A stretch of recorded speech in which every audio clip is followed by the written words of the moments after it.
it occurs to me that I'm Iggy Pop, and this is my life. Iggy Pop, l'un des rares vétérans crédibles du rock des années 60. Ayant survécu aux drogues et aux excès de sa jeunesse, l'Iguane de Detroit apparaît aux générations actuelles comme l'initiateur du rock hardcore américain, toutes tendances confondues, punk, thrash et grunge. Le secret de cette insolente santé, la pratique régulière du tai chi. S'il s'est assagi avec les années, Iggy Pop n'a rien perdu de sa puissance convulsive sur scène.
I feel right now, sort of at the part of my life I'm at, it's a nice, it's appropriate to be able to handle everything.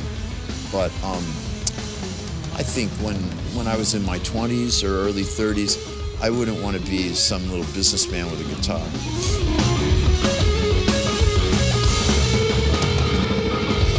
I expected to be a musician as a sort of lifelong thing. And then what happened was I found out it's very difficult to get work. So slowly I sort of turned into this rock monster. A lot of that has to do with just getting attention, and it's kind of seductive, kind of insidious, you know, until you're not sure if you're doing something because you really like it or just to get noticed. I think it's hard to tell anymore.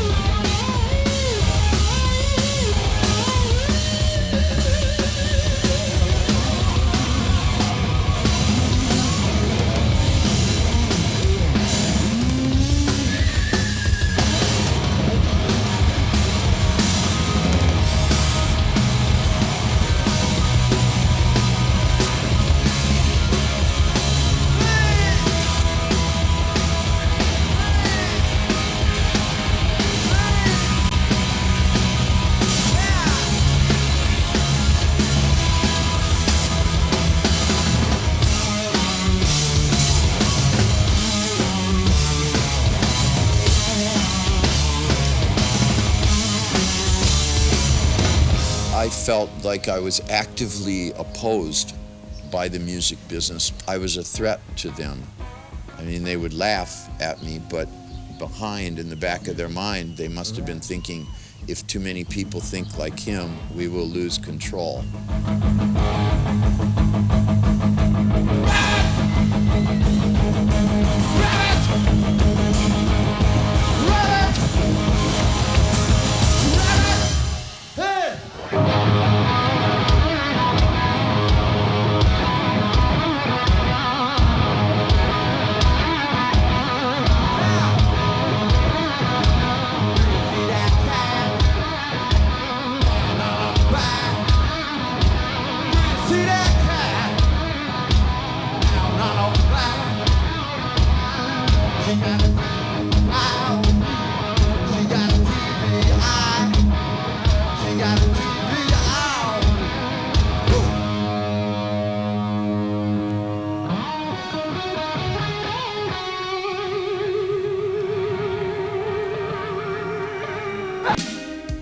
didn't miss the band specifically. When that was over, I knew this is over, and I knew it couldn't be done as well again by me for a lot of reasons.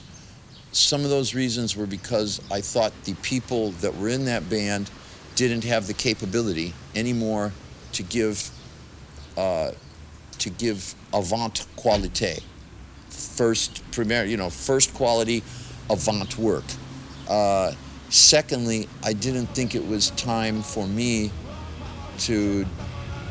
I didn't want to go through that again.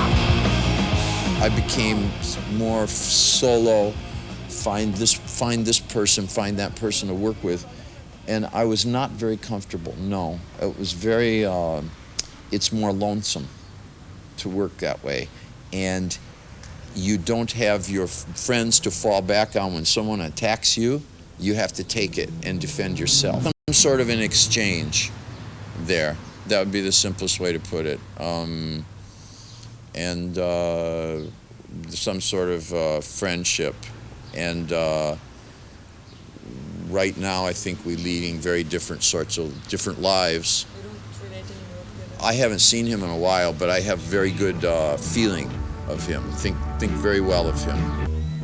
I was in Berlin in 76, and I just finished The Idiot, which was like really not punk. It was really different than all that.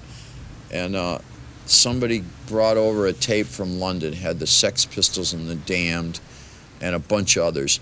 And I thought the Sex Pistols and the Damned were the only two good things on it. I liked the fact that people were having noisy little bands and playing for themselves. I wasn't particularly comfortable being compared with. There was a whole wing of it that got just ridiculously political and righteous. Liberate the workers and free the homosexuals and this and that. Okay, fine, but it's how good is your band? A lot of the girls look great dressed in black. A lot of the way I work or perform came from the tenor players, came from John Coltrane, Archie Shepp, Albert Ayler, where these guys would play a song and they would take a song apart so much that you had the feeling that you really didn't know what they were going to play next. You really didn't know how different this is than sort of E, A, B, D, that's a lot different and very interesting. Even vocally, when I started, we didn't have a Stooges song. My first band we would just have like one riff going over and over, and then I would have a title, and that was the song. And every night I would sing a different thing. Just whatever was in my head, I would make up the words and make up a different melody, or there's usually no melody.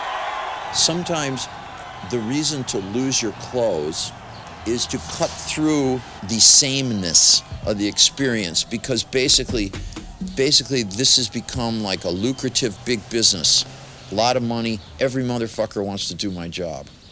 They all pretty much do it alike. Some guy comes to town and he's got like a little loud guitar song and it sounds just like some record you heard 15 years ago, but you're not sure which one. And he's got a funny hat, and he's got a bright suit, and he tries to whip up a few girls to want to follow him around, or there's the hippie types that are more like, I don't know, it's just like sometimes you just want to bust through and get personal. Sometimes, that's all. It's about trying to get personal, and that's one way to do it. I don't think I want to do that right this minute, you know what I mean? But sometimes it's a way to get personal. I tend to like people who are working outside of the thing where everybody else is working. So like there's a fella in New York who used to be in rock bands, but he got fed up, and he's working writing operas now, and he did one on them called The Manson Family that I think is very good. I sang on this record for him. His name's John Moran. I think he's real good. Here's one I used to do. The shadow of your smile as you walk by. A teardrop kissed your lips, and so did I. And when I remember spring and all the things that love can bring, I will be remembering the shadow of your smile. Once you're concentrating within music, it could lead you all sorts of places. Once you're really there with it, it might make you feel sexual, it might make you feel rebellious, it might put you in a trance. You know, I know the Ayatollah in Iran, he's against all music because he says it stupefies you. He has a point. You know, it does kind of make you stupid sometimes too. Try to read a lot so that I don't forget how to speak, because it's important to be able to articulate.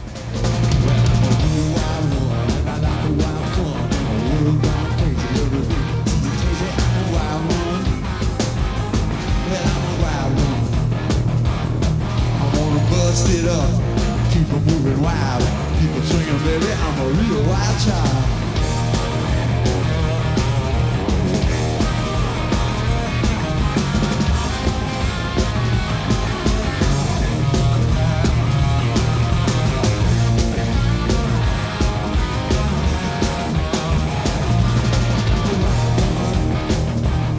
Well, I'm a wild one.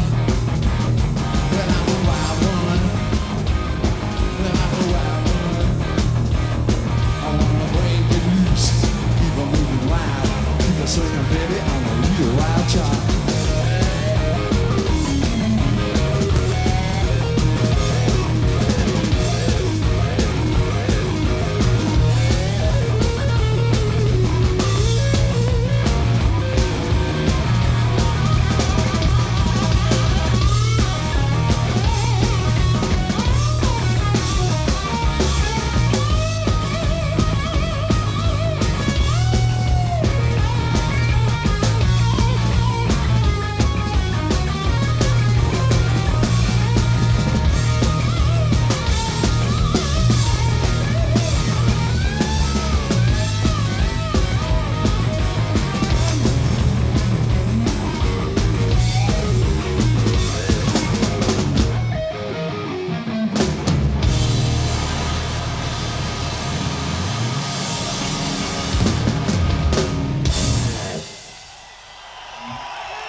Did it in New Orleans, Louisiana, and we lived in an old house, and it was actually built by a guy that came from Breton, and we stayed in his house and recorded it there, and sort of kind of neo-Palladian American huge old pile of junk, you know.